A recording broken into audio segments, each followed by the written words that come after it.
Two essential electricals. આજના લેક્ચરમાં આપણે વાત કરશું ઓવરહેડ સિસ્ટમ અને અંડરગ્રાઉન્ડ સિસ્ટમ માટે. લાસ્ટ લેક્ચરમાં આપણે ક્લાસિફિકેશન ઓફ ટ્રાન્સમિશન લાઇન જોયું હતું અને એમાં સૌથી પહેલાં HVDC અને HVAC એટલે કે કયા ટાઈપના વોલ્ટેજ છે એના ઉપરથી ટ્રાન્સમિશન લાઇનનું ક્લાસિફિકેશન થઈ શકે છે, તો એના માટે ડિસ્કશન કર્યું હતું. આજે આપણે ડિસ્કશન કરીશું કે ટ્રાન્સમિશન લાઇનનું અરેન્જમેન્ટ કેવી રીતે થઈ શકે છે. તો એમાં બે આવશે, એક તો ઓવરહેડ ટ્રાન્સમિશન સિસ્ટમ અને બીજું આવશે અંડરગ્રાઉન્ડ સિસ્ટમ. તો આજે આ બંનેનું કમ્પેરિઝન છે એ આપણે આજના લેક્ચરમાં જોઈશું. તો ચાલો લેક્ચર ચાલુ કરીએ. તો સૌથી પહેલાં ઓવરહેડ અને અંડરગ્રાઉન્ડ સિસ્ટમની વાત કરીએ તો તમને શબ્દ ઉપરથી જ ખબર આવી જશે કે ઓવરહેડ એટલે કે ઓવરહેડ ટ્રાન્સમિશન લાઇન એટલે શું થશે અને અંડરગ્રાઉન્ડ સિસ્ટમ એટલે શું થશે. બરાબર. તો ક્લાસિફિકેશન જ્યારે આપણે જોઈશું ત્યારે કયા બેઝ ઉપર ક્લાસિફિકેશન થાય છે, બરાબર, એનો ઓવરહેડ સિસ્ટમમાં એના કેવા એડવાન્ટેજીસ છે, ડિસએડવાન્ટેજીસ છે, અને અંડરગ્રાઉન્ડ સિસ્ટમની વાત કરીએ તો એમાં પણ ડિસએડવાન્ટેજીસ અને એડવાન્ટેજીસ શું છે એ ડિસ્કસ કરશું. સૌથી પહેલો બેઝ તો કે એપિરિયન્સ. તો કયો ટ્રાન્સમિશન સિસ્ટમ એવી છે જે દેખાવમાં છે એ વધુ સારી હશે, બરાબર. તો ઓવરહેડ સિસ્ટમની વાત કરીએ so appearance is not good due to the overhead wires, insulators, jumpers and cross arm અને ઘણી બીજી બધી વસ્તુઓ પણ. તો આ વાત છે કે તમે દેખાવમાં જઈએ તો ઓવરહેડ ટ્રાન્સમિશન સિસ્ટમ છે વિચ ઇઝ નોટ ગુડ, અને અંડરગ્રાઉન્ડ સિસ્ટમ છે કે જેમાં વાયર્સ છે એ આપણને વિઝિબલી દેખાતા ના હોય, તો એ કેસમાં અંડરગ્રાઉન્ડ સિસ્ટમ છે એ એડવાન્ટેજિયસ છે. હવે જ્યારે આપણે કમ્પેરિઝનમાં આગળ વધશું તો જો તમને રેડ કલર દેખાશે ઇટ મીન્સ એ ડિસએડવાન્ટેજ છે, અને ગ્રીન કલર દેખાશે તો એનો મતલબ એ એડવાન્ટેજ છે. ઓકે.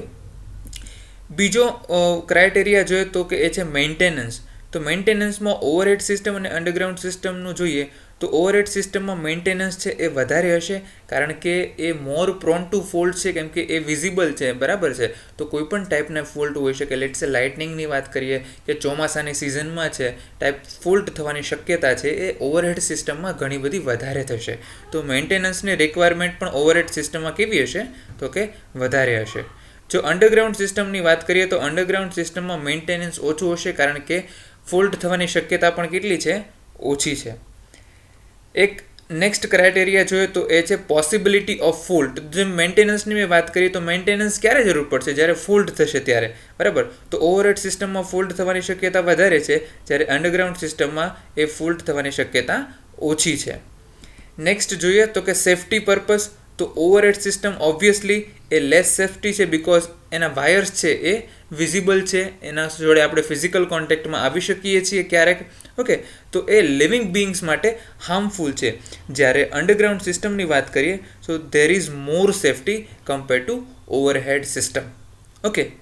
નેક્સ્ટ ક્રાઇટેરિયા જોઈએ જે છે possibility of lightning stroke.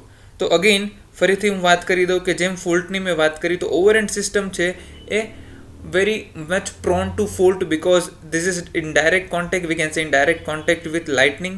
Okay, so lightning એટલે કે વીજળી પડવાની શક્યતા તમારી ઓવરહેડ સિસ્ટમ હશે તો એમાં વધારે થશે, અને અંડરગ્રાઉન્ડ હશે તો એમાં પણ લાઇટનિંગ થવાની શક્યતા છે એ we can say 0%, okay, or we can say less. So this is advantageous. Voltage ડ્રોપની વાત કરીએ તો ઓવરહેડ સિસ્ટમમાં છે એ spacing between the conductors, spacing between the wires તમે જોયું હશે ટ્રાન્સમિશન લાઇનમાં તો કેવું હોય છે, વધારે હોય છે. એના લીધે શું થશે, ટ્રાન્સમિશન લાઇનનો ઇન્ડક્ટન્સ છે એ વધી જશે, અને ઇન્ડક્ટન્સ વધુ હશે તો તમારું ટોટલ ઇમ્પિડન્સ એટલે કે ઝેડ ઇઝ ઇક્વલ ટુ શું થશે તો કે R+jXL. હવે એક્સએલની વેલ્યુ જેટલી વધારે એનો મતલબ તમારો ઝેડ એટલો વધારે, અને ઝેડ જેટલો વધારે એટલો તમારો I2R લોસીસ વધારે, ઓર we can say I2Z losses છે એ વધારે થશે, અને એ કેસમાં તમારા વોલ્ટેજ ડ્રોપ છે એ થશે, એટલે રિસીવિંગ એટ સાઇડ વોલ્ટેજ છે એ તમને ઓછા મળશે. ઓકે. તો ઓવરહેડ સિસ્ટમમાં ઇન્ડક્ટન્સના કારણે તમારો વોલ્ટેજ ડ્રોપ થશે. કેમ? કારણ કે સ્પેસિંગ બિટવીન ધ કંડક્ટર્સ છે એ વધારે હશે. હવે ઇન્ડક્ટન્સ અને સ્પેસિંગ બિટવીન ધ કંડક્ટરના શું રિલેશન છે એ આપણે આગળ જ્યારે ટોપિક ડિસ્કસ કરશું ત્યારે તમને ફોર્મ્યુલા ડિરાઈવ કરશું, અને એના ઉપરથી આપણે કહી શકીએ કે when the spacing between the conductor is increase the inductance will going to be increase. But એ આગળ જોઈશું આપણે, બરાબર. અત્યારે ખાલી યાદ રાખો કે ઇન્ડક્ટન્સ છે એ ઇન્ક્રીઝ થશે, અને એના લીધે ઓબ્વિયસલી વોલ્ટેજ ડ્રોપ છે એ તો વધવાનો જ છે, બરાબર છે. અને એ પછી કહી શકીએ તમારું વોલ્ટેજ રેગ્યુલેશન છે પુઅર થશે ઓવરહેડ સિસ્ટમમાં. અંડરગ્રાઉન્ડ સિસ્ટમની વાત કરીએ તો ઇન્ડક્ટન્સ એ ઓછું હશે. કેમ? કારણ કે તમારા જે વાયર્સ છે એ એકબીજાની સાથે વધારે નજીક ગોઠવાયેલા હશે, તો એ કેસમાં ઇન્ડક્ટન્સ પણ ઓછું હશે અને એ કેસમાં વોલ્ટેજ ડ્રોપ પણ ઓછો થશે. બરાબર છે. તો અહીંયા તમે જોઈ શકો છો આ બધા છે એના ડિસએડવાન્ટેજીસ છે ઓવરહેડ સિસ્ટમના, આ બધા અંડરગ્રાઉન્ડ સિસ્ટમ યુઝ કરવાના એડવાન્ટેજીસ છે. હજી ઘણા બધા પોઈન્ટ છે જેને આપણે ડિસ્કસ કરવાના છે. નેક્સ્ટ છે disturbance to the nearby communication line. તો તમે જોયું હશે ઘણી વખત તમારી ટ્રાન્સમિશન લાઇન પસાર થતી હોય, એની બાજુમાં કોઈ કમ્યુનિકેશન લાઇન પણ પસાર થતી હોય, તો એ કેસમાં તમારી કમ્યુનિકેશન લાઇનમાં નોઇઝ થવાની શક્યતા વધી જશે. બરાબર છે. દેટ ઇઝ વાય ઓવરહેડ સિસ્ટમમાં એ પોસિબિલિટી છે એ વધારે હશે. તો એને કેવી રીતે આપણે ટેક ઓવર કરી શકીએ? તો ટ્રાન્સપોઝિશન એક મેથડ છે જેના લીધે આપણે આ કમ્યુનિકેશન છે, રેડિયો ઇન્ટરફરન્સ છે, એને આપણે ઘટાડી શકીએ છીએ. આ ટ્રાન્સપોઝિશન મેથડ છે એને આપણે પણ ડિટેલમાં સ્ટડી આગળ જતાં કરવાની છે. અત્યારે ખાલી યાદ રાખશું કે ટ્રાન્સપોઝિશનની મદદથી આપણે રેડિયો ઇન્ટરફરન્સ છે એને ઘટાડી શકીએ. અંડરગ્રાઉન્ડ સિસ્ટમની વાત કરીએ તો એમાં તો ડિસ્ટર્બન્સની વાત જ નથી આવતી. બરાબર છે. તો અંડરગ્રાઉન્ડ સિસ્ટમ છે again it is advantageous. Next criteria છે ફોલ્ટ લોકેશન અને રિપેરિંગ. તો ફોલ્ટ રિપેરિંગ લોકેશન એટલે શું થયું કે કોઈ જગ્યાએ ફોલ્ટ થાય છે ટ્રાન્સમિશન લાઇનમાં કે ડિસ્ટ્રીબ્યુશન સિસ્ટમમાં, તો એ વખતે ફોલ્ટ લોકેશન ફાઇન્ડ કરવું હોય તો કઈ ટ્રાન્સમિશન લાઇન છે એમાં ઇઝી થશે. તો ઓબ્વિયસલી ઓવરહેડ સિસ્ટમમાં તમારે ફોલ્ટ લોકેશન ફાઇન્ડ કરવું હોય તો એ બહુ સરળતાથી કરી શકાય અને એનું રિપેરિંગ પણ બહુ સરળતાથી કરી શકાય. બરાબર છે. જ્યારે અંડરગ્રાઉન્ડ કેબલની વાત કરીએ તો ફોલ્ટ લોકેશન કઈ જગ્યાએ છે પહેલાં તો એ ફાઇન્ડ કરવું પડે અને એનું રિપેરિંગ કરવા માટે પણ વધારે પડતી ડિફિકલ્ટી છે આપણે ફેસ કરવી પડે, કારણ કે તમારી સિસ્ટમ છે એ કેવી છે? અંડરગ્રાઉન્ડ સિસ્ટમ છે. તો પહેલાં તો ફાઇન્ડ કરવું કે કયા જગ્યાએ ફોલ્ટ છે એ ડિફિકલ્ટ થશે અને એનું રિપેરિંગ કરવું પણ એટલું જ ડિફિકલ્ટ થશે.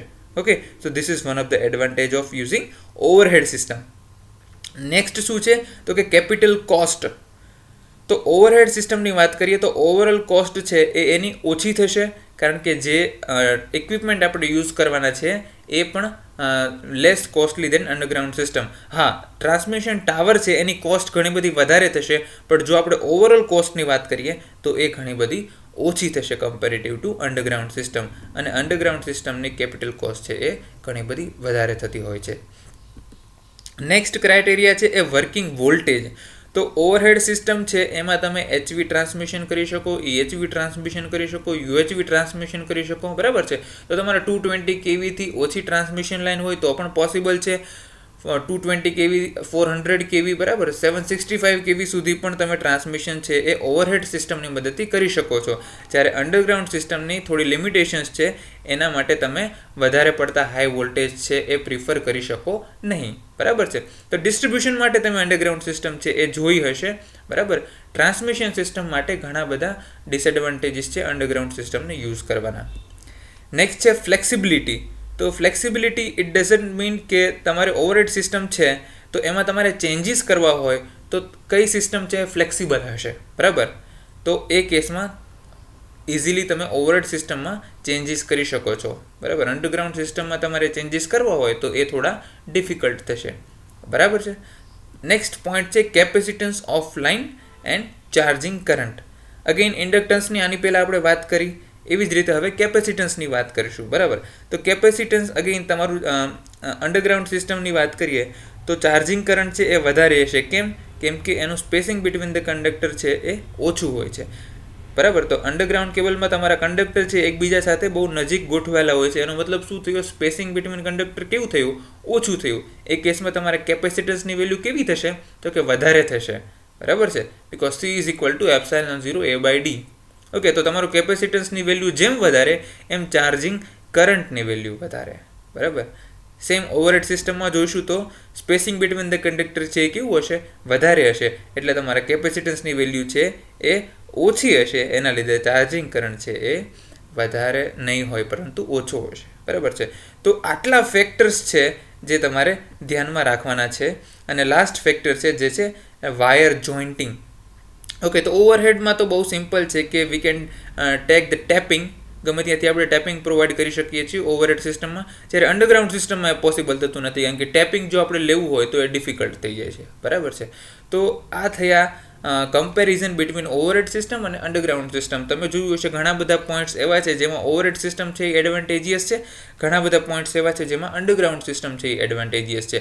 એટલે તમારે કોઈપણ ટ્રાન્સમિશન સિસ્ટમ અથવા ડિસ્ટ્રીબ્યુશન સિસ્ટમનું ઇરેક્શન થતું હોય તો એ કયા એપ્લિકેશન માટે, બરાબર, ત્યાંની આજુબાજુનું વાતાવરણ કેવું છે, બરાબર, ફિઝિબલ કયું સિસ્ટમ થઈ શકે છે, એના ઉપરથી તમારી ઓવરહેડ સિસ્ટમ હોવી જોઈએ કે અંડરગ્રાઉન્ડ સિસ્ટમ છે એ નક્કી થતું હોય છે, બરાબર.